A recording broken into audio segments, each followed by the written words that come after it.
दोस्तों आपने पिछले पार्ट में देखा होगा कि सोंग चाओ और सेंजान उस लैब से बाहर आ गए होते हैं और सेंजान सोंग चाओ से कहने लगती है कि क्या तुम्हें और गोल्ड चाहिए, लेकिन तुम इतने सारे गोल्ड का करोगे क्या, ये सब गोल्ड तुम्हें क्यों चाहिए। जिसे सुनने के बाद सोंग चाओ उस लड़की से कहने लगता है कि मुझे बहुत सारा गोल्ड चाहिए ताकि मैं बहुत सारा पैसा कमा सकूँ और तुम्हारे लिए खाना भी ला सकूँ। यही नहीं बल्कि मुझे सोने के साथ साथ बहुत सारी पुरानी चीज़ें भी चाहिए जिनकी कीमत सोने से कई गुना ज़्यादा हो। जिसे सुनने के बाद जिया मई सोंग चाओ से कहने लगती है कि तुम इन चीज़ों को करोगे क्या, ये सब चीज़ें तो बहुत ही ज़्यादा यूज़लेस हैं, इन चीज़ों को ढूंढने में हमारा बहुत ही ज़्यादा टाइम और दिमाग खर्च होगा। जिसे सुनने के बाद सोंग चाओ उस लड़की से कहने लगता है कि तुम्हें नहीं पता कि इन चीज़ों की कीमत क्या है, तुम अब एक छोटी बच्ची हो, तुम्हें इन मामलों में बिल्कुल नहीं पड़ना चाहिए और तुम चिंता मत करो, मैं इन चीज़ों को कैसे हैंडल करूँगा मुझे पता है। सोंग चाओ की यह बात सुनने के बाद सेंजियान सोंग चाओ से कहने लगती है कि वैसे तो तुम्हारी सारी बातें ठीक है, लेकिन हमें बहुत सारा सोना ढूंढने के लिए बहुत ही ज़्यादा लोगों की ज़रूरत पड़ेगी, ये हमारे लिए बहुत ही ज़्यादा मुश्किल होने वाला है। जिसे सुनने के बाद सोंग चाओ उस लड़की से कहने लगता है क्यों ना हम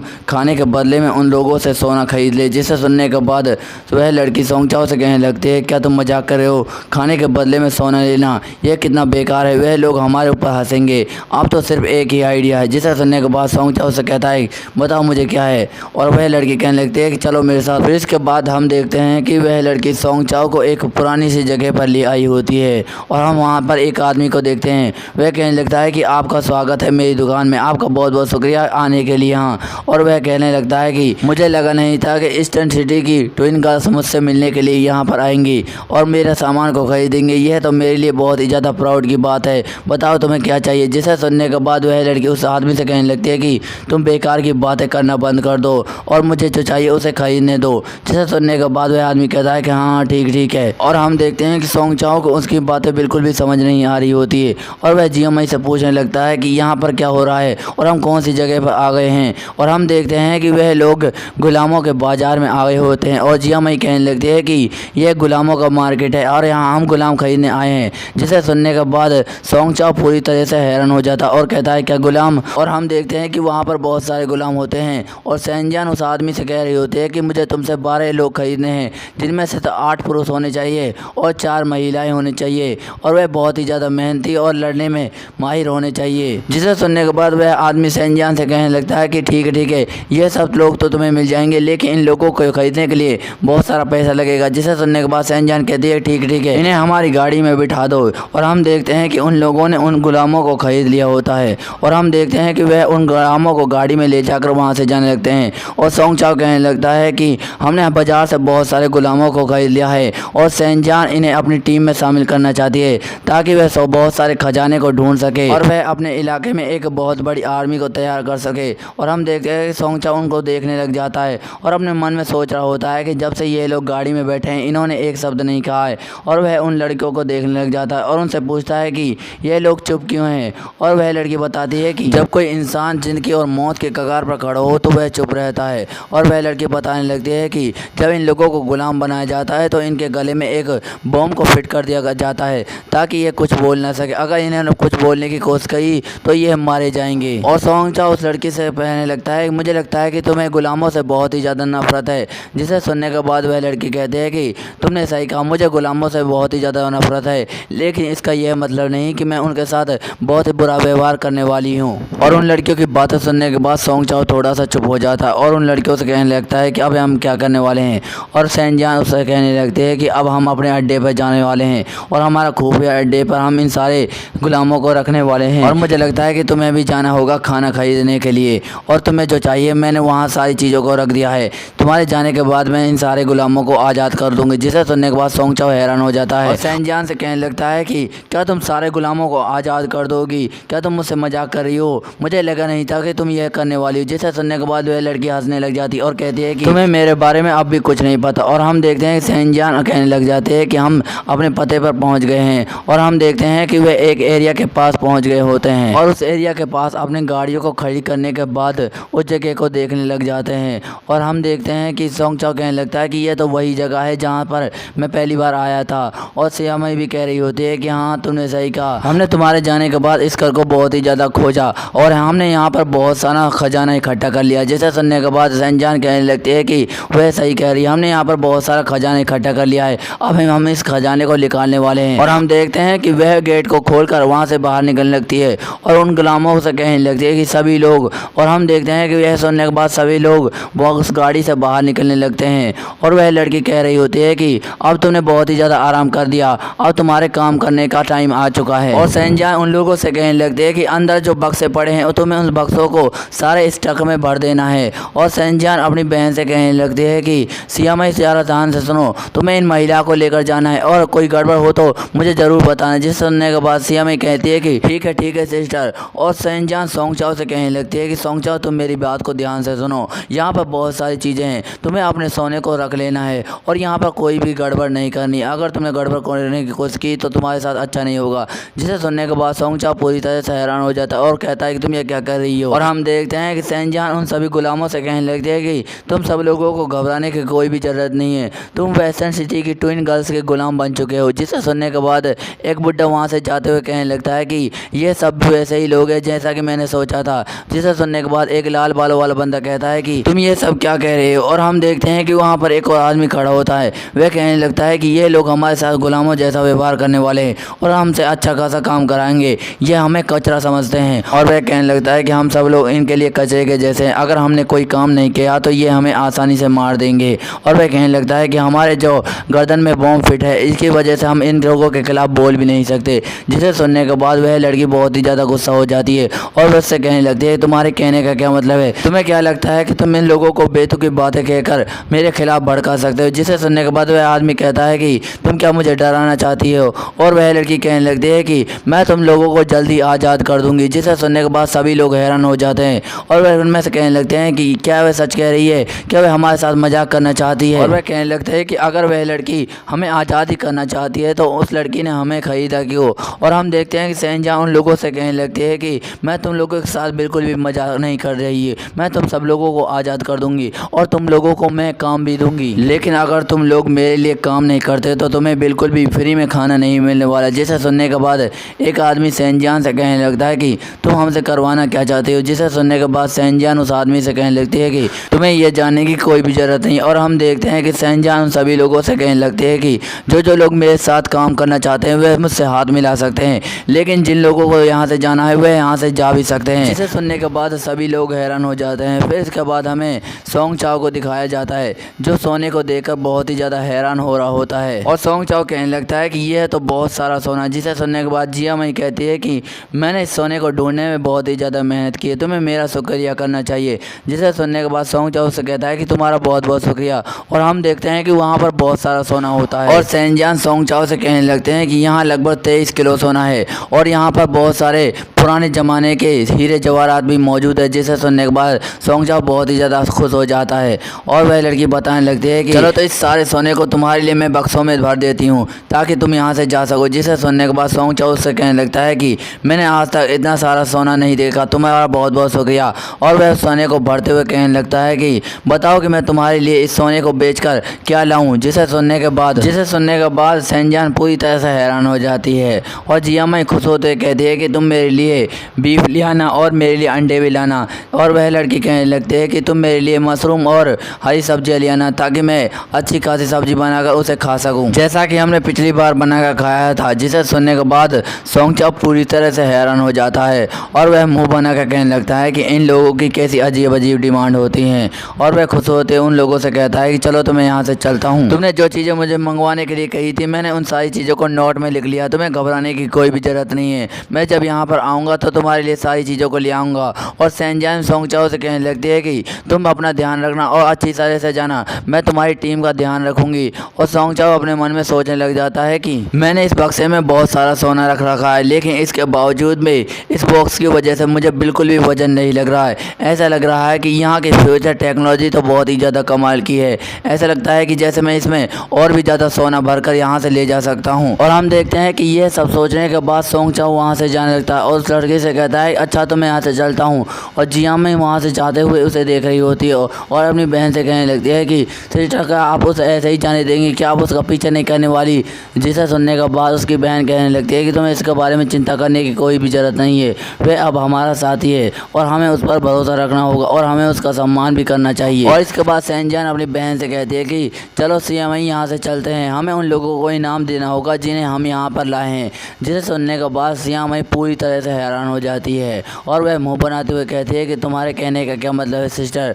और सेंजान कहने लगती है कि जब हम किसी को काम पर रखते हैं तो हम देखते हैं कि वह इंसान हमारे भरोसे के लायक है या फिर नहीं, इसलिए हमें देखना होगा कि जिन लोगों को हम यहाँ पर लाए हैं वह हमारे भरोसे के लायक है या फिर नहीं। फिर इसके बाद हम उन लोगों को देखते हैं, वह कहने लगते हैं कि क्या वह मजाक कर रही थी हमारे साथ। और वह लाल बालों वाला आदमी कहने लगता है कि वह सचमुच हमें आज़ाद करने वाली है। और कुछ लोग कह रहे होते हैं क्या हमें उन दोनों बहनों के ऊपर विश्वास करना चाहिए। और हम देखते हैं कुछ लोग इस बात को सुनकर हैरान हो रहे होते हैं और उन सब लोगों की यही बातें चल रही होती है। और हम देखते हैं कि वहाँ पर सेंजान भी आ चुकी होती है। वह उन लोगों से कहने लगती है कि तुम मेरे सब पास आओ और मेरी बात सुनो। जैसा कि मैंने तुमसे वादा किया था कि मैं तुम्हें ज़रूर आज़ाद करूँगी। अगर तुम लोगों ने मेरे आज़ाद करने के बाद मेरे साथ विश्वासघात किया या फिर मुझे धोखा देने की कोशिश की, मैं तुम्हें नहीं बख्शने वाली। और मैंने तुमसे वादा किया था कि अगर मैं तुम्हें काम दूंगी तो मैं तुम्हें खाना भी दूंगी और यह वादा मैं ज़रूर पूरा करूँगी। और जिसे सुनने के बाद वह सभी लोग हैरान हो जाते हैं और वह लड़की कहने लगती है लेकिन तुम्हें मेरी एक बात सुननी होगी, मेरे पास तुम्हारे लिए एक आइडिया और वह आइडिया मैं तुम सब लोगों को बताने वाली हो। फिर इसके बाद हम कुछ समय के बाद देखते हैं कि वह सभी लोग हैरान हो जा रहे होते हैं और कहने लगते हैं क्या ये आर्मी बनाना चाहती है। जिसे सुनने के बाद सेंजान कहती है कि तुमने सही कहा, मैं एक अपने लिए आर्मी तैयार करना चाहती हूँ और उस आर्मी की हेड हम दोनों बहनें होंगी और तुम लोगों को हमारी बात सुननी होगी। जिसे सुनने के बाद वह सभी लोग हैरान हो रहे होते हैं और कहने लगते हैं कि सिस्टर सेंजान और सिस्टर जियामई ये दोनों बहनें बहुत ही ज़्यादा कमाल की है। और वह बुड्ढा कहने लगता है कि मैंने ट्विन सिस्टर का नाम बहुत सुना है और मैंने सुना है कि यह लड़कियां बहुत ही ज़्यादा कमाल की है। यह ईस्टर्न सिटी पर बहुत सालों से राज कर रही हैं और इन्होंने बिना किसी टीम की मदद से यहाँ पर बहुत ज़्यादा दिनों तक सर्वाइव किया है। ऐसा लगता है कि यह हमें आज़ाद कर एक बहुत बड़ी आर्मी बनाना चाहती है और इस जगह पर राज करना चाहती हैं। और हम देखते हैं कि उस बुड्ढे के पास एक आदमी खड़ा होता है। वह कहने लगता है कि ऐसा लगता है इन दोनों बहनों को आज़ादी बहुत ही ज़्यादा अच्छी लगती है। ऐसा लगता है कि जिस तरह भेड़िया अपनी आज़ादी के लिए लड़ता है उसी तरह यह चाहती है कि इंसान भी अपनी आज़ादी के लिए लड़े और गुलाबी भी गुलाम बनकर ना रहें। और हम देखते हैं कि सेंजान उन लोगों से कहने लगती है कि मेरे पास बहुत बड़ा रीजन है जिसकी वजह से मैं एक बहुत बड़ी आर्मी को बनाना चाहती हूँ ताकि मैं पूरे लिंजान शहर पर राज कर सकूँ। और वह कहने लगती है कि इसलिए मैं तुम सभी गुलामों को यहाँ पकड़ कर लाई हूँ। मुझे तुम्हारे स्किल और टैलेंट की बहुत ही ज़्यादा ज़रूरत है और मैंने तुम लोगों को इसलिए भी चुना है क्योंकि तुम्हारा टैलेंट बाकी लोगों से काफ़ी ज़्यादा है और तुम बहुत ही ज़्यादा लड़ने में माहिर हो। और हम देखते हैं कि वह लड़की सेंजान की तरफ देखने लग जाती है और सेंजान उन लड़कियों से कहने लगती है कि तो मैं इसलिए चाहती हूँ कि तुम सभी लोग मेरा साथ रहो और मेरे साथ खड़े रहो ताकि मैं तुम सभी लोगों की मदद कर सकूँ और तुम्हें यहाँ से आज़ाद कर सकूँ। और यह कहने के बाद सेंजान हंसने लग जाती है और उनमें से हरे बालों वाला बंदा कहता है कि ऐसा लगता है कि अब हमारे पास कोई भी चारा नहीं है तुम्हारी बात सुनने के। मुझे लगता है कि अगर हमने तुम्हारी बात नहीं सुनी तो ये हमारे लिए बहुत ही ज़्यादा गलत होने वाला है और हमें कुछ भी नहीं मिलने वाला। और अगर हम तुम्हारा साथ देते हैं तो तुम हमें बहुत सारा खाना पानी दोगी। जिसे सुनने के बाद वहाँ पर खड़े लोग आसपास एक दूसरे को देखने लग जाते हैं और सेंजान भी लोगों को देखने लग जाती है और उनसे हंसते हुए कहने लगती है कि तुम सब की शक्लों को देखने से ऐसा लगता है कि तुम्हें मेरी बातों में बिल्कुल भी इंटरेस्ट नहीं है, लेकिन अगर तुम यहाँ से भाग जाओगे तो लिंजान शहर तुम्हें एक गुलामों की तरह ट्रीट करेगा और तुम्हें वहाँ पर बिल्कुल भी खाना पानी नहीं मिलने वाला और ना ही तुम्हारी इज्जत होने वाली है। लेकिन अगर तुम मेरी बात सुनते हो तो तुम यहाँ पर बहुत ही अच्छी ज़िंदगी जी सकते हो। और इतना कहते ही वह अपने हाथ को निकालती है और कहने लगती है कि जैसा कि मैंने तुमसे वादा किया था मैं तुम सभी लोगों को आज़ाद करने वाली हूँ। और इतना कहते ही वह लोग को खोल देती है और हम देखते हैं कि वह लोग के खोलने के बाद उन सभी लोगों के गले में से वह पट्टा निकल जाता है। और यह सब देखने के बाद वह सभी लोग हैरान हो जाते हैं और कहने लगते हैं कि इसने तो हमें सचमुच आज़ाद कर दिया। और सेंजान वहाँ से जाने लगती है और उन सभी लोगों से कहने लगती है कि आज रात तुम सब लोग मेरे यहाँ रुक सकते हो और जो लोग मेरे साथ काम करना चाहते हैं या फिर अच्छी लाइफ को जीना चाहते हैं वे मेरे साथ रह सकते हैं और जो लोग यहाँ से जाना चाहते हैं मैं उन्हें नहीं रुकेंगी, वे वहाँ से जा सकते हैं। और वह कहने लगते हैं कि तुम सब लोगों की लाइफ बहुत ही ज़्यादा अच्छी होने वाली है। और हम देखते हैं कि वहाँ पे एक आदमी हैरानी से कहने लग जाता है कि क्या वे वहाँ से जा रही है, क्या वे हमें सचमुच आज़ाद करने वाली है। और एक आदमी कहने लगता है कि मैं उन दोनों की बहनों की बातों को बिल्कुल भी नहीं मानने वाला, मैं यहाँ से जाने वाला हूँ। और एक बुढ़ा कहने लगता है कि मुझे लगता है कि हमें यहाँ से जाने से पहले उन सभी लोगों को पैसों को लेना चाहिए, उनके पास बहुत ज़्यादा पैसा है। और हम देखते हैं कि सैनजान रात में सो रही होती है और हम देखते हैं कि अचानक से वहाँ पर एक आदमी और बुढ़ा आ जाता है। बुढ़ा कहने लगता है कि जरा देखो उसे, वह कितनी शान से सो रही है, ऐसा लगता है कि उसे किसी बात की फिक्र नहीं है, उसे अपनी जान की चिंता भी नहीं है। और वह बुढ़ा कहने लगता है कि वह लड़की बहुत ही ज़्यादा बेवकूफ़ है, उसे क्या लगता है कि हम लोगों को आज़ाद कर कर वह हमारा विश्वास जीतेगी। हम ऐसा बिल्कुल भी नहीं करने वाले, हम उन लोगों की बातें नहीं सुनने वाले, हम यहाँ उन लोगों को लूट लेंगे और उन्हें आसानी से मार देंगे। और उस बुढ़े के पास खड़ा आदमी कहने लगता है कि वेस्टर्न सिटी की ट्विन सिस्टर तो कितनी भोली है, उन लोगों ने हमारे ऊपर कितनी आसानी से भरोसा कर दिया और उन्होंने मुझे आज़ाद कर दिया। और वह आदमी कहने लगता है कि अब हमें क्या करना चाहिए। और वह बुढ़ा कहता है कि हमें उन लोगों को बांध देना चाहिए। और वह बुढ़ा कहने लगता है कि मुझे लगता है कि इन लड़कियों के पास बहुत सारा पैसा और हथियार है, हमें इनसे हथियार और पैसा चुराना होगा और इसके बाद हम इन लड़कियों के साथ बहुत ही ज़्यादा मज़े करने वाले हैं। और हम देखते हैं कि उस बुढ़े की बात सुनने के बाद वहाँ पर सभी लोग जोर से हंसने लग जाते हैं। फिर इसके बाद हम कुछ लड़कियों को देखते हैं जो वहाँ पर बहुत ही ज़्यादा डरी हुई होती है और वहाँ पर हरे बालों वाला बंदा भी खड़ा होता है। वह कहने लगता है कि तुम ये सब क्या कर रहे हो, क्या तुम्हें मेरे हाथों से मरना है। जिसे सुनने के बाद वहाँ पर खड़ा आदमी कहने लगता है कि ब्रदर लेजेंड, हम आपसे बिल्कुल भी नहीं उलझना चाहते और ना ही आपसे लड़ना चाहते हैं, बस बात सिर्फ इतनी ऐसी है, आज हम आज़ाद हो चुके हैं और उन लोगों ने हमें आज़ाद कर दिया है,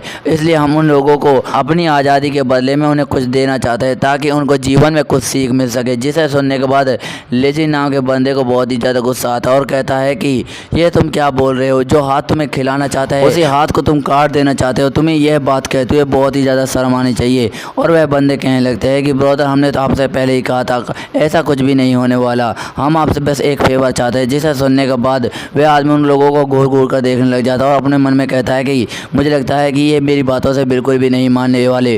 और उन लोगों से कहने लगता है कि तुम लोग जो करना चाहते हो तुम कर सकते हो, मुझे इस मामले में घसीटने की कोई भी ज़रूरत नहीं। जिसे सुनने के बाद वह आदमी खुश हो जाता है और कहने लगता है ब्रदर लेजेंड, हम आपको इस मामले में घसीटना नहीं चाहते, ये तो आप अच्छा हुआ कि आप इस मामले में आना नहीं चाहते, अगर आप हमारे रास्ते में नहीं आते हैं तो हमारा काम बड़ी आसानी से हो जाएगा। और वह आदमी अपने मन में सोचने लग जाता है कि एक बार मुझे पेपर मिल जाए तो मैं तुम्हें बता दूंगा कि मैं क्या चीज़ हूँ और तुझे गुलाम बनाकर अपने तलवे चटवाऊंगा। और इतना कहते ही हम देखते हैं कि कोई आदमी दबे पांव आकर सैनजान के पास आने लगता है और हम देखते हैं कि वहाँ पर एक आदमी अपने बैट को लेकर सियामई के पास भी आ गया होता है और कहने लगता है कि आज से ये वर्ल्ड हमारा है। और इतना कहते ही वह सैनजान के ऊपर उस बैट को दे मारता है और वह जोर जोर से खुश होने लग जाते हैं। और वह बुढ़ा कहने लग जाता है कि आखिरकार हमने कर दिखाया, हमने इसे मार ही डाला। लेकिन हम देखते हैं कि वह लोग कुछ देखकर हैरान हो जाते हैं और कहने लगते हैं कि यह क्या हो रहा है। और हम देखते हैं कि वह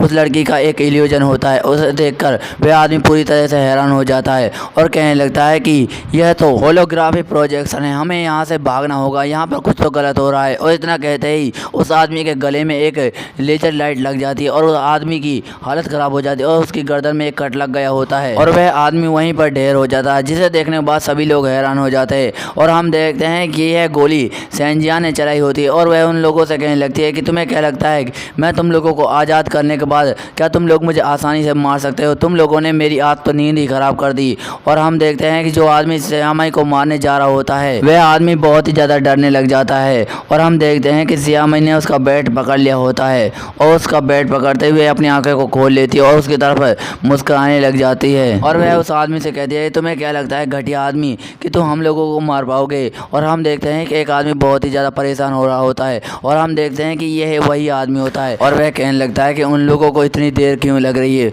और हम देखते हैं कि वहाँ पर हरे बालों वाला बंदा यह बात सुनकर हंसने लग जाता है और उन लोगों से कहने लगता है कि तुम सभी लोग बातें बनाने में तो बहुत ही अच्छे हो, लेकिन मुझे लगता है कि तुम्हें लड़ना बिल्कुल भी नहीं आता जिसे सुनने के बाद वह आदमी चिल्लाने लग जाता और कहता है कि तुम हंसना बंद करो, तुम जल्दी ही देखोगे कि हम यहाँ से आज़ाद होकर चले गए।